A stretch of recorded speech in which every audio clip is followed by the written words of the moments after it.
Hi there, let's get prepared for TGT and PGT examination of English. Today our question is that you are wounded is obvious.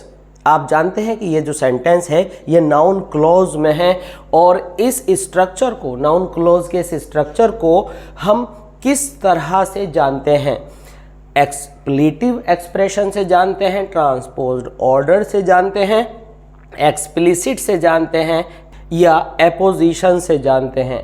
तो इसको हम जानेंगे यहाँ detail से। This is M Rahman and I welcome you to ORAC classes of English language. If you have not subscribed our channel, please subscribe it, like it and share it. If you have any problem, please try to write that problem in comment section. I will try to satisfy you with the solution.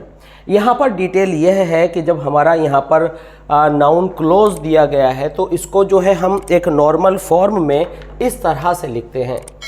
ये हमारा noun close का जो sentence है हम इस तरह से लिखते हैं, it is obvious, it is obvious that you are wounded.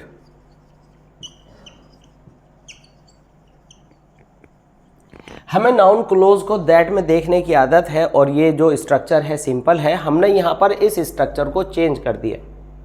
इस स्ट्रक्चर को चेंज कर दिया तो यहाँ पर जो हमारा आंसर निकल करके आएगा, तो आंसर निकालने के लिए पहले वर्ड्स को समझते हैं। यहाँ पर हमने ये समझा कि इसका स्ट्रक्चर चेंज हो गया है। अब चेंज वाला मीनिंग किस में आता है ये हमें इन 4 एक्सप्रेशंस में देखना है। एक्सप्लेटिव, एक्सप्लेटिव इस स्ट्रक्चर को कहते हैं जिसमें आप सीधे सीधे से किसी बात को कहते हैं। इट इज़ ऑब्वियस दैट, अगर हम इट से यूज़ कर रहे हैं तो ये स्ट्रक्चर एक्सप्लेटिव स्ट्रक्चर कहलाता है और ये इट वाला है नहीं। Next, transposed order. ट्रांसपोज्ड का मतलब होता है जब किसी फ्रेज को या किसी क्लोज को आप ऑर्डर चेंज कर दें कि जो आपकी मेन क्लोज है वो बाद में और जो रिमेनिंग क्लोज है वो पहले, इस तरह से कुछ आगे पीछे कर दें तो उसको हम ट्रांसपोज्ड ऑर्डर कहते हैं और वास्तव में यही इसका आंसर भी है। जबकि इनके मीनिंग्स को भी देख लेते हैं, ये केवल ऑप्शंस को शो करने के लिए दिए गए हैं। एक्सप्लिसिट का मतलब होता है वह सारी बातें खोलकर लिखना जो आमतौर से वर्ड्स में नहीं बताई जाती। और apposition, case in apposition noun phrase के रूप में आता है जब आप एक नाउन को 2 अलग अलग तरह से कॉमा लगाकर लिखते हैं।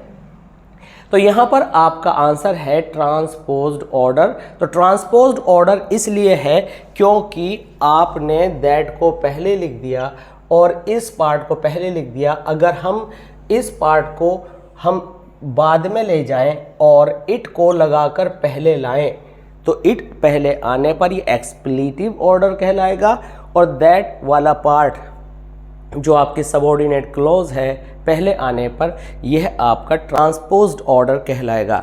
आई होप कि ये वीडियो आपको बहुत पसंद आई होगी।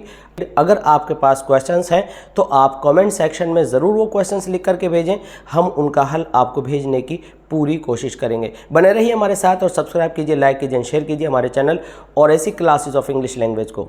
Thanks for being with us, thanks a lot.